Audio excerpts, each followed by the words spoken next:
Hey guys, and welcome back to the channel. Today is a cool day because this weekend we're getting started on getting the car back together. And well, that starts off with these.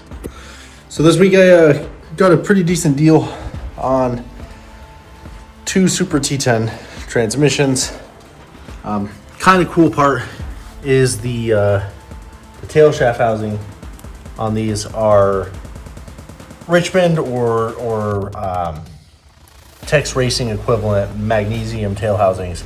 So kind of cool, like add a little benefit or bonus with what they are.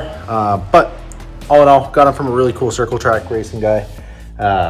He had them behind some engines. I asked if he was willing to let go of the transmissions without the engines, and he obliged. So I went and got them. Now, as far as the condition they're in, this one over here, two problems. First problem is some of the holes in the tail shaft housing are stripped out. They definitely need helicoiled again. When I pulled the shifter off of them, I got two long rail style shifters with them. Pulled the helicoils right out of them, so gonna have to redo that. Also, you guys can see inside the transmission, there's a lot of play on the shift sliders, so chances are this transmission is going to get a rebuild kit. Luckily they're not super expensive. There's like $130, but this one, while it's still worn and there's a lot of play in the shift sliders, still well worth what I paid for it. This one, on the other hand, you'll see not nearly as much play and a lot harder. Or not harder, but just a lot stiffer getting in and out of gear.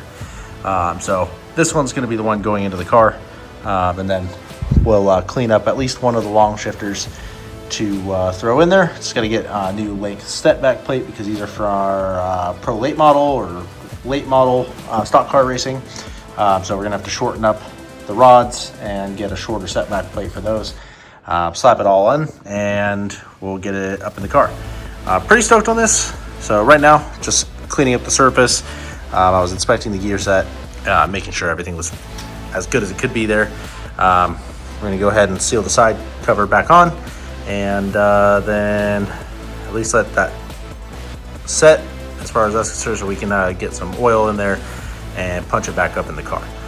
Definitely still have to measure the spacing for the throwout bearing, but all in all, this box should be good enough to throw in the car. And the nice thing is it is the 243 first gear from the looks of it, or 264 first gear, which are the two stronger of the Super T10 transmissions. So I'm gonna go ahead and get this sealed up and start tightening her down on the side case, or the side cover, and then we're gonna start measuring the depth for the clutch fingers, so that way we can figure out the spacing on the throwout bearing.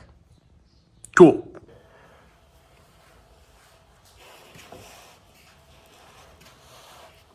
Okay. Yeah. All right.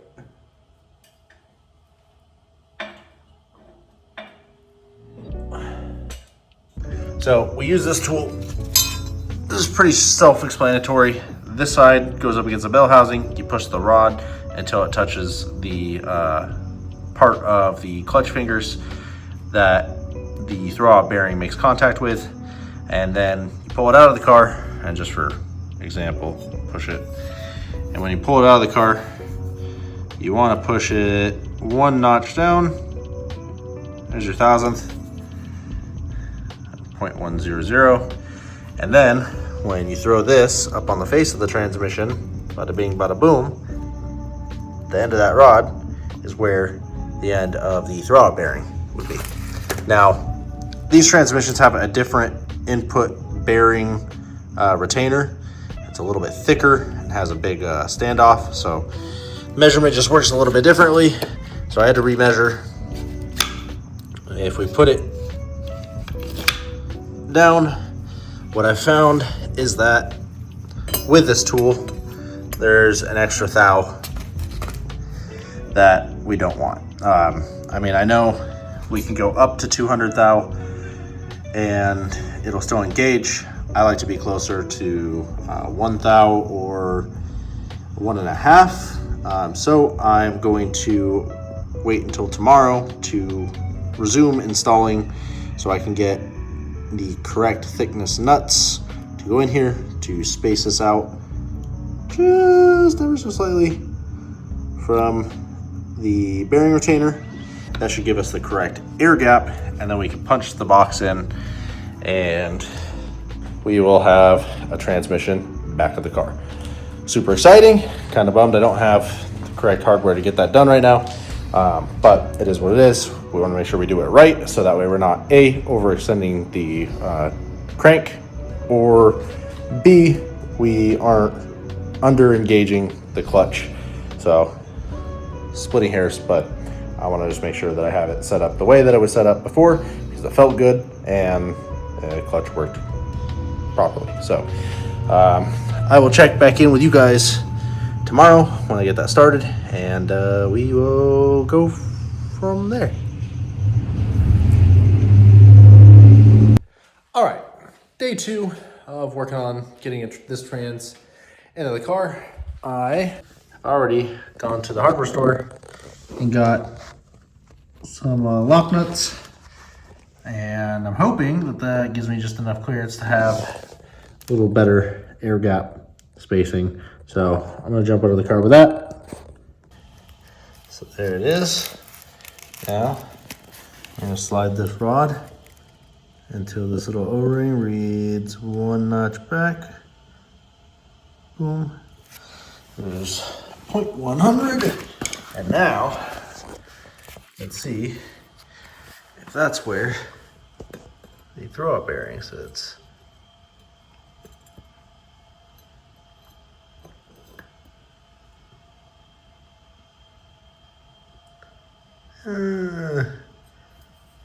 That's sitting at ever so slightly more. Huh.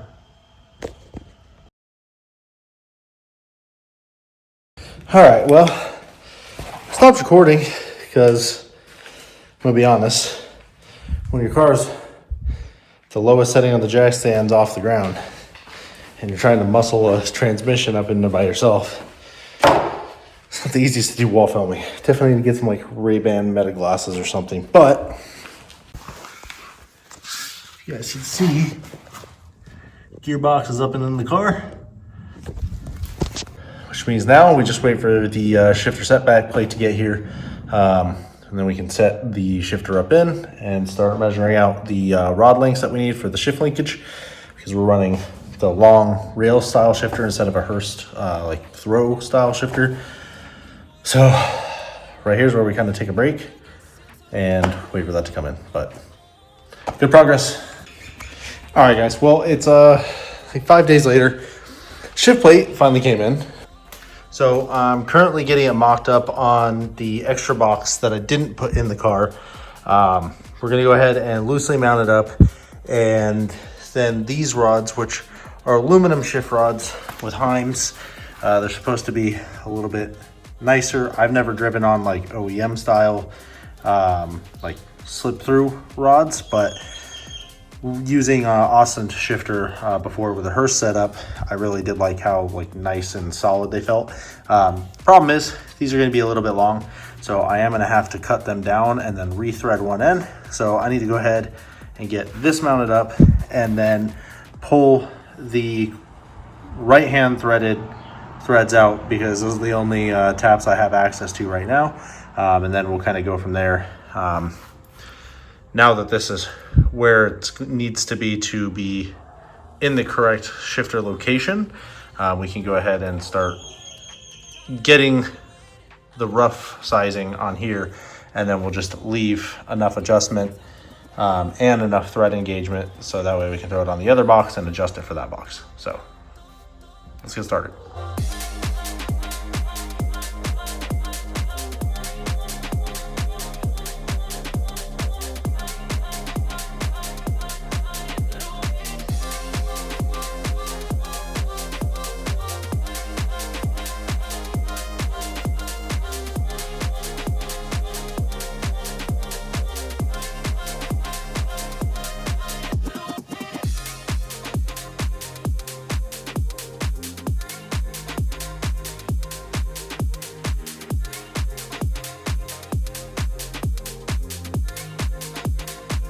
All right, well, my buddy Joey, the owner of a Nice Air Freshener, he lives down the street from me, and he was kind enough to let me use his bench vise, and that really helped. I went and picked up a tap and die set today, and I went ahead and shortened all the linkages that came with the transmission and retapped them.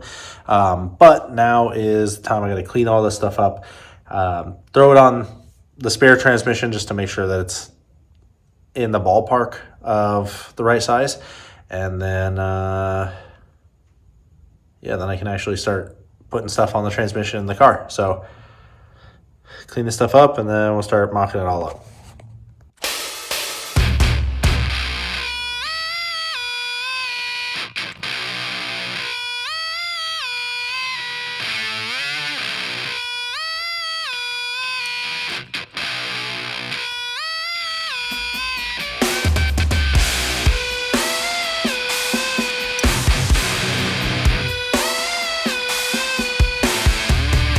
Alright guys, well I stopped filming last night because I got some metal in my eye. My eye is still pretty itchy and irritated, and then I realized I'm going to have to modify the trans tunnel a little bit more for the long shifter, because the way that it has rails instead of swing arms needs a little bit more room. But we got all that done, so let's get in the car and see how it shifts.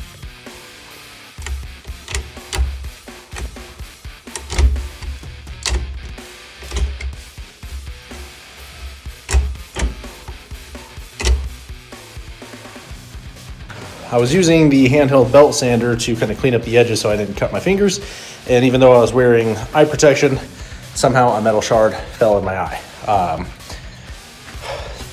I washed it out, we weren't able to find anything, so I just kind of panic banged out the rest of the work. My eye was super irritated, and like it hurt to blink, it hurt to look around. Tried to sleep it off because I couldn't see anything in my eye, and the next day we ended up going to the doctor, and it turned out that it caused some kind of weird bump or irritation inside my eyelid that was scraping across my eye every time I looked around or blinked.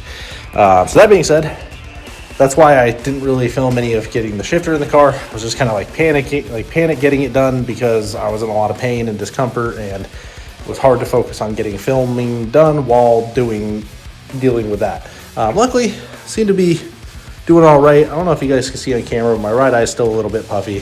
So antibiotics for the next week or so, just dripping in my eye, and we should be all good. Not losing it yet, but got the trans back in the car, filled it with fluid, got the shifter on, so that's a win. Coming up on the next video, we're going to be getting a new diff in the car. With the 4 speeds, a 3-4-6 is just too long of a ratio. I know I talked about that in the Southwest Speed Festival video. So I sourced locally a 4-4-4 out of an X3. Supposedly they are a direct bolt-in swap for E46s, aside from the output shafts. But I have a spare diff that's not being used that I can knock the outputs on and slap them in that. So until then, everybody stay easy. Don't do anything I wouldn't do, but big wins here. We got the car almost back up and running, so in the next video, we should be able to start the car up and get the rear wheel spinning again. So thanks guys for tuning in. Like, comment, subscribe. Stay tuned for more content, and I'll see you soon. Bye.